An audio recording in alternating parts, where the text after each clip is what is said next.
नमस्कार दोस्तों, आज एक बार फिर हम उपस्थित हुए हैं अपने YouTube चैनल हिंदी धाम पर। आज का हमारा विषय है मानस का हंस उपन्यास विधा के। उसके बारे में हम जानेंगे महत्वपूर्ण बातें कि इस उपन्यास में क्या क्या कहा गया है। तो आइए चलते हैं अपने विषय की तरफ, देखते हैं क्या है। मानस का हंस रचनाकार कौन है? अमृतलाल नागर। और यह किस प्रकार का उपन्यास है? तो क्या जीवन चरित्रात्मक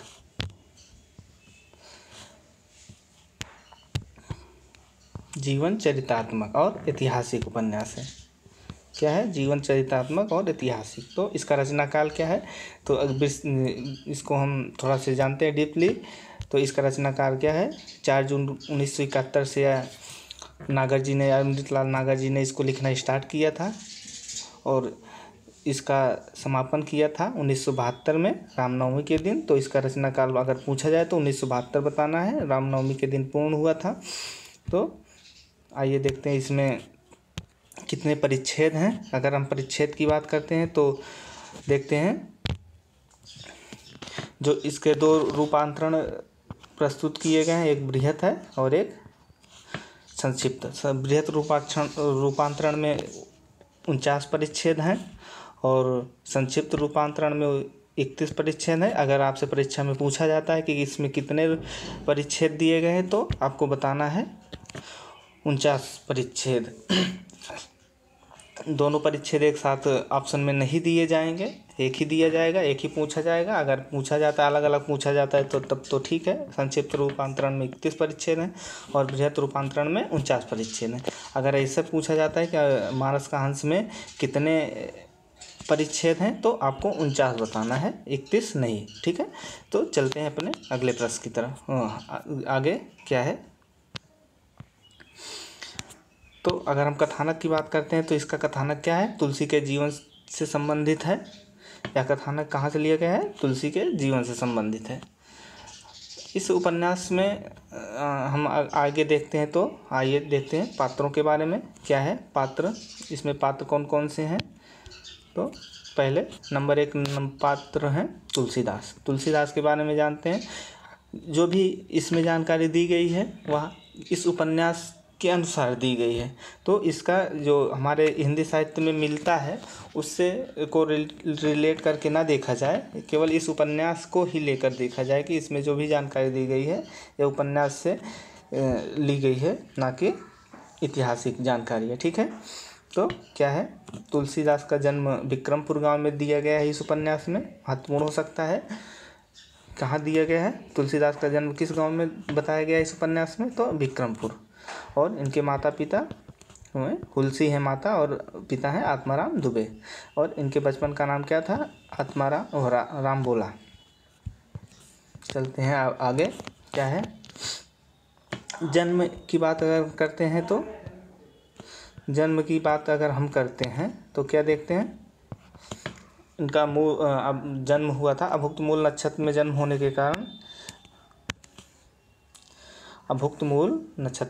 होने के कारण इनकी माता का देहांत तुरंत हो गया। अभुक्त मूल में जन्म हुआ था और माता जन्म लेते ही इनकी माता का देहांत हो गया था।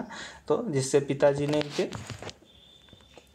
मुनिया से बालक को गांव की सीमा से बाहर फेंकने के लिए कह दिया गया था कि इस बालक को गांव से बाहर फेंकाओ। मुनिया ने पार्वती अम्मा को दे दिया। पार्वती अम्मा एक इस उपन्यास में आने वाली पात्र हैं, तो इसको ध्यान दीजिएगा कि तुलसीदास की पालन पोषण किसने किया है? तो पार्वती अम्मा नामक पात्र ने किया है। और पार्वती अम्मा की मृत्यु कब हो जाती है? जब तुलसीदास 5 वर्ष की अवस्था में, तो पार्वती अम्मा की मृत्यु हो जाती है। चलते हैं आगे। क्या है आगे? आगे देखते हैं नरहर दास इनके दीक्षा गुरु बताए गए हैं इस उपन्यास में। वैसे भी हैं और अपने नरहर दास जो कि इनके दीक्षा गुरु हैं वो अपने साथ इनको कहाँ ले जाते हैं? काशी ले जाते हैं। और काशी ले जाकर इन्हें प्रसिद्ध आचार्य विद्वान और किसको देते हैं? आचार्य शेष सनातन जी को शिक्षा, जो कि इनके शिक्षा गुरु हैं, उनको उनकी पाठशाला में इनको भर्ती करा देते हैं। आगे देखते हैं क्या है। क्या कहा गया है?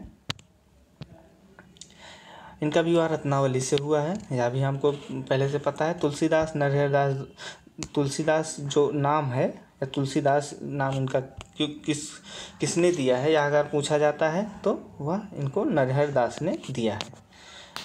और इस उपन्यास के अनुसार तुलसीदास जी का पहला काव्य कौन सा है? हनुमान चालीसा। अगर हम इतिहास की बात करते हैं तो तुलसीदास का पहला काव्य कौन सा माना जाता है, तो वह पहली रचना मानी जाती है गीतावली या राम गीतावली।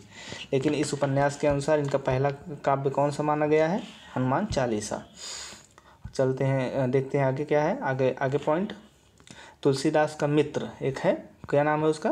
राजा भगत, जिसके नाम पर तुलसीदास जी ने अपने गांव का नाम क्या नाम रख दिया था? राजापुर। इस उपन्यास के अनुसार कि राजापुर किसके नाम पर रखा गया है, तो तुलसीदास का मित्र था राजा भगत, जिसके नाम पर इन्होंने उसका नाम, गांव का नाम राजापुर कर दिया था।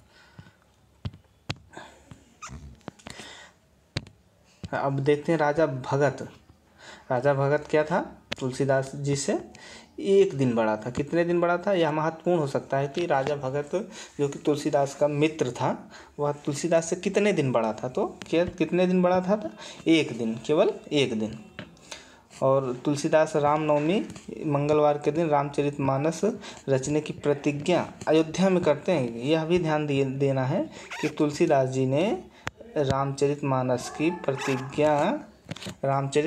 की रचना करने की प्रतिज्ञा कहाँ पर ली थी, तो यह ध्यान दीजिएगा, अयोध्या में ली थी। और रामचरित के बारे में तुलसी ने स्वयं कहा है उसमें, उपन्यास में, कि तुलसी ने चिंतन किया कि मुझे कथा तत्व जो है रामचरितमानस का, वो कहाँ से लिया है? रामायण, वाल्मीकि रामायण से। कहाँ से लिया है? वाल्मीकि रामायण से। और प्रतीक जो है, जो प्रतीक अध्यात्म है, वह कहाँ से लिया गया है? अध्यात्म रामायण से। तो इसको ध्यान देना है। चलते हैं आगे, देखते हैं क्या है।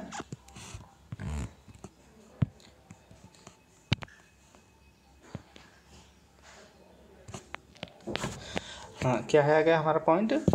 अरण्यकांड अति संघर्ष में। क्या है अगला पॉइंट? क्या है? अरण्यकांड अति संघर्ष में तथा अयोध्याकांड निर्बाध गति से लिखा गया। महत्वपूर्ण पॉइंट हो सकता है। अरण्यकांड जो है इस रामचरितमानस का, तुलसीदास के अनुसार उन्होंने कहा है कि अरण्यकांड अति संघर्ष में लिखा गया है और अयोध्याकांड निर्बाध गति से लिखा गया है। हाँ, तो चलते हैं आगे। क्या है हमारा? देखते हैं अगला पॉइंट क्या है। लोलार कुंड एक स्थान का नाम है। ये क्या है? लोलार कुंड एक स्थान का नाम है। लोलार कुंड एक स्थान का नाम है। क्या है? स्थान का नाम, जहाँ पर बैठकर स्थित वैष्णव मठ का महंत बनना टोडरमल के आग्रह पर स्वीकार किया था। यह भी महत्वपूर्ण हो सकता है कि वैष्णव मठ का महंत बनना तुलसीदास ने किसके आग्रह पर स्वीकार किया था, तो किसके आग्रह पर स्वीकार किया था? तो टोडरमल। महत्वपूर्ण पॉइंट है यह तुलसीदास इस उपन्यास के अनुसार। देखते हैं अगला हमारा पॉइंट क्या है। मेघा भगत एक पात्र है, यह मेघा भगत है। इसको ध्यान दीजिएगा। मेघा भगत नामक पात्र से मुलाकात तुलसीदास जी कहाँ करते हैं? जयराम साव के यहाँ। जयराम साव भी एक पात्र है। यहाँ पर जयराम साव के यहाँ पे होती है। तो इसमें 2 पात्र आए हैं। कौन कौन से? एक मेघा भगत और एक जयराम साव। देखते हैं अगला पॉइंट क्या है। तुलसीदास जी तुलसी का टोडरमल से परिचय कराने वाले कौन थे? यह भी महत्वपूर्ण है। तुलसीदास का टोडरमल से परिचय किसने कराया था? यह ऐसा पूछा जा सकता है कि मानस का हंस में तुलसीदास का टोडरमल से परिचय किसने कराया था? तो कौन थे? गंगाराम। कौन थे? गंगाराम। चलते हैं आगे। तुलसीदास का एक विरोधी था इस उपन्यास में दिखाया गया है, तो उसका क्या नाम था? महत्वपूर्ण पॉइंट हो सकता है, क्योंकि तुलसीदास भक्त कवि थे तो उनका विरोधी होना नहीं चाहिए था, लेकिन एक विरोधी इसमें दिखाया गया है। कौन है वह? बटेश्वर मिश्र। चलते हैं आगे। क्या है हमारा अगला प्रश्न? पॉइंट देखते हैं।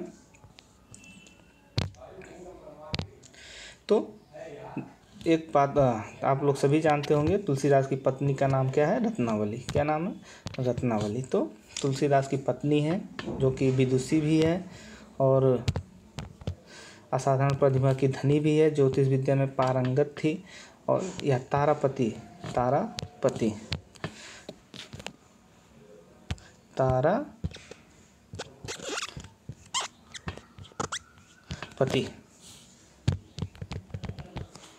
तारापति की माता है। इनके तुलसीदास और क्या बोलते हैं रत्नावली के पुत्र का क्या नाम था? तारापति। क्या दिखाया गया है? तारापति की माता है। और दीनबंधु, तो रत्नावली किसकी पुत्री है? तो दीनबंधु की पुत्री है। हाँ, देखते हैं अपना अगला पॉइंट, राजा भगत। राजा भगत कौन है? इसमें एक पात्र आया है, कौन? राजा भगत, जो कि तुलसीदास का मित्र है, सरल एवं भक्त हृदय है, चम्मू चमारी तथा विधवा राजकुमारी के मायाजाल में तुलसीदास को मुक्त कराने वाले हैं। तो बहुत ही महत्वपूर्ण पॉइंट है यह। क्या है? बहुत ही महत्वपूर्ण पॉइंट। क्यों?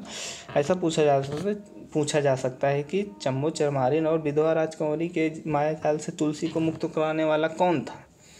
ऑप्शन दे सकता है, राजा भगत हैं, और क्या बोलते हैं, और कौन पात्र आया था? मेघा भगत हैं। ऐसे पूछा जा सकता है। राजा भगत, मेघा भगत, कैलाश भी आएगा एक पात्र, और कैलाश भी है। तो आप लोग ध्यान रखिएगा, किसने मुक्त कराया था? चम्मू चमारिन। यह भी एक पात्र है, चम्मू चमारिन भी एक पात्र है, और राजकुमारी भी एक पात्र है। तो इसको ध्यान में रखिएगा, कितने पात्रों का जिक्र इसमें किया जा रहा है। तो आप लोग ध्यान दीजिएगा। राजा भगत ने तुलसीदास को चम्मू चमारिन और राजकुंवरी के मायाजाल से तुलसी को मुक्त कराया था। तो आइए देखते हैं अगला पॉइंट हमारा क्या है। मेघा भगत एक पात्र कौन है? मेघा भगत भी है, भक्त हृदय है। इनके बारे में एक बात बहुत प्रसिद्ध थी कि वे जिसे वरदान देते हैं वह अवश्य फलीभूत होता था। इन्होंने अपने बारे में कहा था, मुझे इस दुनिया में कोई याद नहीं करेगा, लेकिन तुलसी को सदैव सभी लोग याद करते रहेंगे। तो वह बात इस उपन्यास में कही गई है, आप लोग पढ़ेंगे तो पाएंगे। तो इसमें ये बात कही गई है। तो यह भी एक महत्वपूर्ण पात्र है। चलते हैं अपने अगले पॉइंट की तरफ। क्या है हमारा अगला पॉइंट? देखते हैं टोडरमल बहुत ही महत्वपूर्ण पात्र है इस उपन्यास का। ऐतिहासिक पात्र है, क्योंकि हमारे हिंदी साहित्य के इतिहास में भी इस पात्र का नाम तुलसीदास के साथ मिलता है। तो ऐतिहासिक पात्र तो तुलसी को भक्त और रामचरितमानस की शांत वातावरण में शांत वातावरण में करवाने के लिए तुलसी के रहने की व्यवस्था कहाँ पे किया था? ये जगह का नाम है एक हनुमान फाटिक पर करते हैं। यह जगह का नाम है। इसको महत्वपूर्ण पॉइंट है यह कि तुलसीदास ने रामचरितमानस की रचना शांत वातावरण में कहाँ पर की थी? तो हनुमान फाटिक पर करते थे। और यह टोडरमल कौन है? एक निर्भीक व्यक्ति हैं। तो इसको ध्यान दीजिएगा। तुलसी द्वारा एक ब्रह्म हत्यारे को भोजन करवाने की उनके ऊपर बहुत विरोध हुआ था। तुलसीदास ने एक ब्रह्म हत्यारे को भोजन करा दिया था, जिसका उनके समाज में बहुत विरोध हुआ था उनका। तो इस स्थिति को किसने संभाला था? तो टोडरमल ने संभाला था और तुलसी को सम्मान दिलाया था। देखते हैं अपने अगले पॉइंट को। क्या है हमारा अगला पॉइंट? एक और पात्र देखते हैं। अभी मैंने जिक्र किया था कैलाश का, तो ये वही कैलाश पात्र हैं। तो देखते हैं कौन है।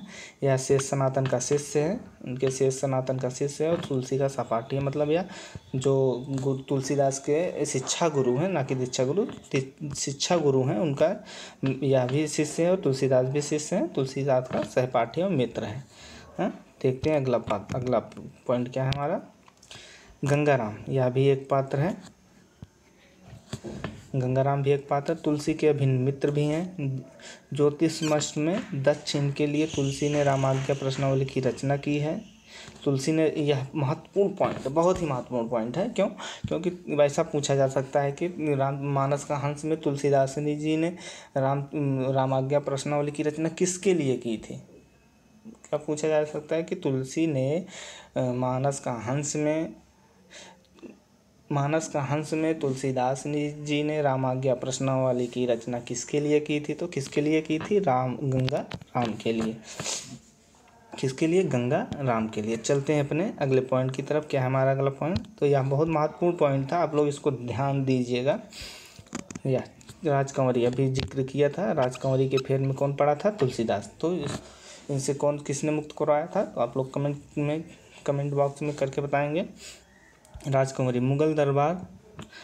मुगल सरदारों द्वारा अपमान और अत्याचार की शिकार स्त्री है। धोखल सिंह एक पात्र है। कौन है? धोखल सिंह। धोखल सिंह यह महत्वपूर्ण पात्र है, इस उपन्यास में पढ़ेंगे तो इसका बहुत बार जिक्र हुआ है। धोखल सिंह की गिरफ्त में रहती है और यह एक बहुत ही महत्वपूर्ण पॉइंट है। क्या है कि राजकुंवरी को 200 मोहरे में लेकर बेच दिया जाता है, पठानों के हाथ में बेच दिया जाता है 200 मोहर लेके। तो यह पूछा जा सकता है कि 200 कंवरी, थोड़ी यहाँ से मिसप्रिंट हो गई, कुंवरी नहीं है कंवरी है। तो इसको ध्यान दीजिएगा। राजकंवरी को ऐसा पूछा जा सकता है कि राजकंवरी को कितने पैसे लेकर या कितने मोहरे लेकर बेचा गया था। तो क्या है? 200 मोहरे। 200 मोहरे लेकर बेच दिया गया था। और एक पात्र और है, क्या है? परमेश्वरी है, जो कि आत्माराम का साला है। आत्माराम कौन है? आप लोग कमेंट करके बताएंगे। एक पात्र और है, अब्बू खां पठान है, राजा साहब को लड़वाने वाला है और दगाबाज है। इसकी विशेषताएं हैं या और क्या है देखते हैं। एक पात्र कौन है? पुत्तन महाराज हैं। या पुत्तन महाराज कौन है? एक पात्र इनके गांव के अपने बच्चों को तुलसी के साथ गुल्ली डंडा खेलने से रोकते हैं। एक पात्र कौन है? भैंसिया है। भैंसिया क्या है? यह भी महत्वपूर्ण पात्र हो सकता है, क्योंकि यह राम बोला की बस्ती में, राम बोला किसका नाम है? तुलसीदास। यह बचपन का दोस्त है, मतलब बचपन का नाम है, तो इसलिए राम बोला की बस्ती में रहने वाला एक भिखारी है। तो ऐसा पूछा जा सकता है कि भैंसिया का व्यवसाय या भैंसिया क्या करता था, भैंसिया नामक पात्र क्या करता था। तो ऑप्शन में दे देगा भिखारी था, पशु चराता था, या क्या बोलते हैं, कुछ भी दे सकता है, काम करता था, मजदूर था। तो क्या था? वह भिखारी था, भिक्षा मांगता था। और अन्य पात्रों के बारे में अगर जिक्र करते हैं तो अन्य पात्र कौन कौन से हैं? अन्य पात्र कौन कौन से हैं? सुखचैन ठाकुर हैं, ललकवा सरदार है, फेकुआ का आजी है, रतन लाल है, बिसुमल जौहरी है, मोहिनी बाई है, चम्मो सहुआइन है, गंगेश्वरी है। गंगेश्वरी कौन है? रत्नावली। गंगेश्वर कौन है? गंगेश्वरी नहीं है, गंगेश्वर। गंगेश्वर कौन है? रत्नावली का चचेरा भाई है। गंगेश्वर कौन है? रत्नावली का चचेरा भाई है। श्यामों की बुआ है। तारापति है। तारापति कौन है? तारापति क्या बोलते हैं, एक पात्र है जिसकी मृत्यु कैसे होती है? चेचक से मृत्यु हो जाती है। तारापति नामक पात्र की मृत्यु चेचक से हो जाती है। महत्वपूर्ण पॉइंट है कि पूछा जा सकता है कि तारापति की मृत्यु किस बीमारी से होती है? तो चेचक से। ध्यान दीजिएगा आप लोग। रामकली पात्र है, ब्रह्मदत्त है और जब्बू वाला है। तो चलते हैं अपने अगले पॉइंट की तरफ। क्या है हमारा अगला पॉइंट? देखते हैं। मानस के संदर्भ में बहुत ही महत्वपूर्ण बातें इसमें कही गई। ये बहुत ही महत्वपूर्ण कथन है, पॉइंट है यह, कि मानस के हंस के विषय में आलोचकों के कथन क्या क्या है, उन्होंने मानस के हंस के बारे में क्या क्या कहा है, यह हम देखेंगे इसमें। तो आइए देखते हैं। मानस का हंस में राम और काम का द्वंद्व। यह बिल्कुल, आप लोग मानस का हंस जब उपन्यास पढ़ेंगे तो एकदम बिल्कुल यह जो पॉइंट बच्चन सिंह ने कहा है एकदम साक्षात उसमें दिखाई पड़ेगा आपको कि मानस का हंस में राम और काम का द्वंद्व दिखाई पड़ता है। तो यह किसका कथन हो गया? बच्चन सिंह का। देखते हैं अगला पॉइंट क्या है हमारा। जिन महाकवि तुलसी ने विश्व साहित्य को कालजयी रचना के रूप में रामचरित मानस जैसा महाकाव्य दिया, उन्हीं को कथाकार नागर मतलब अमृतलाल नागर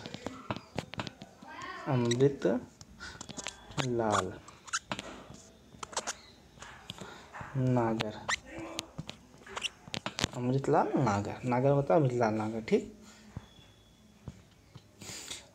अमृतलाल नागर ने,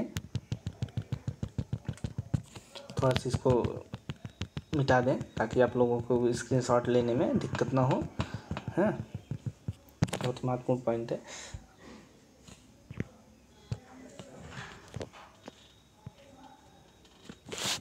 क्या कहा गया है, चलिए देखते हैं। जिन महाकवि तुलसी ने विश्व साहित्य को कालजयी रचना के रूप में रामचरित मानस जैसा महाकाव्य दिया, उन्हीं को कथाकार नागर मतलब अमृतलाल नागर ने अपने इस कालजयी उपन्यास मानस का हंस को क्या बना दिया, अमृत बना दिया। बहुत ही महत्वपूर्ण कथन है, बहुत ही महत्वपूर्ण कथन है। क्या कहा, एक बार फिर से पढ़ते हैं। जिन महाकवि तुलसी ने विश्व साहित्य को कालजयी रचना के रूप में रामचरितमानस जैसा महाकाव्य दिया, उन्हीं को कथाकार नागर अपने इस कालजयी उपन्यास मानस का हंस में क्या बना दिया है, अमृत बना दिया। अमृत, तो इससे आप लोग को रिलेट करके याद कर सकते हैं, क्या है, अमृतलाल नागर। ठीक है, तो यह कथन किसका है, डॉक्टर योगेंद्र का। डॉक्टर योगेंद्र एक आलोचक हुए हैं। आइए देखते हैं हमारा अगला पॉइंट क्या है। क्या कहा गया है, मानस का हंस एक सार्थक और विशिष्ट उपन्यास है। बिल्कुल, बहुत ही महत्वपूर्ण उपन्यास कथन ये है, यह भी है। किसने कहा है, मानस का हंस एक सार्थक और विशिष्ट उपन्यास है, इसलिए इसे होना चाहिए था, थोड़ा सा मिसप्रिंट है, इसे पढ़िएगा आप लोग। मानस का हंस एक सार्थक और विशिष्ट उपन्यास है, इसलिए इसे हम मात्र तुलसी की प्रामाणिक जीवनी के उपन्यास के रूप में पढ़कर संतुष्ट नहीं होना चाहते। बिल्कुल, इसको हम एक जीवनी के रूप में नहीं पढ़ना चाहिए, हमें एक उपन्यास के रूप में भी पढ़ना चाहिए। यह कथन किसका है, रामदरस मिश्र का। तो यह कथन किसका है, रामदरस मिश्र का। चलते हैं अपने अगले पॉइंट की तरफ। क्या है हमारा अगला पॉइंट, देखते हैं। मानस का हंस में नागर जी ने अपने तुलसीदास विषयक विजन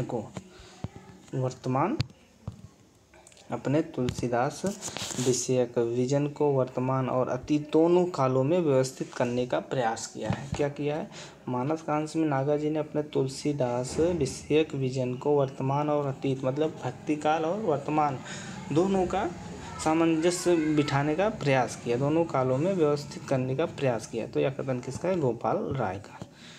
देखते हैं अगला पॉइंट क्या है हमारा। बहुत ही शार्ट में आपको बताया गया है, शार्ट में बहुत जानकारी इसमें दी गई है।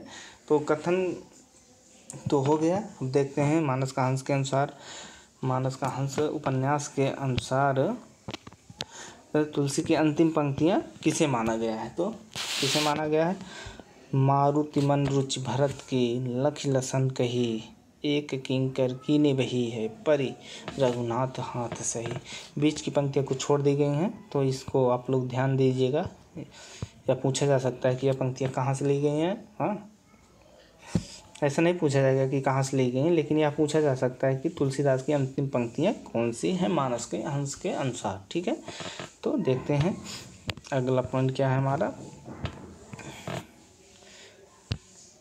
तुलसी के निधन पर एक इनका जो कैलाश नामक मित्र था, उसने क्या कहा था, राम नाम जस बरन के भयो चाहत अब मौन, तुलसी के मुख दीजिए अब ही तुलसी सोन। क्या है, राम नाम जस बरन के भयो चाहत अब मौन, तुलसी के मुख दीजिए अब ही तुलसी सोन। तो यह किसने कहा है, पूछा जा सकता है। तो तुलसी के निधन पर इनके मित्र कैलाश ने कहा है। तो आज का हमारा जो टॉपिक था मानस का हंस यहीं पर समाप्त होता है। उम्मीद करते हैं कि आपको इससे बहुत ही जब महत्वपूर्ण जानकारी प्राप्त होगी, और परीक्षा की दृष्टि से वैसे भी ये बहुत महत्वपूर्ण है। जब निश्चित है इसमें से आपको प्रश्न देखने को मिलेंगे। तो आप लोग ध्यान से पढ़िएगा पात्रों को, खासकर पात्रों का बारे में जो जिक्र किया गया है, उनके जो विशेषताएं बताई गई हैं कि वह क्या क्या करता है, तो उनका बहुत ही ध्यान दीजिएगा। तो हिंदी धाम पर आपका एक बार पुनः स्वागत करते हैं। लाइक और सब्सक्राइब कर लीजिएगा प्लीज़।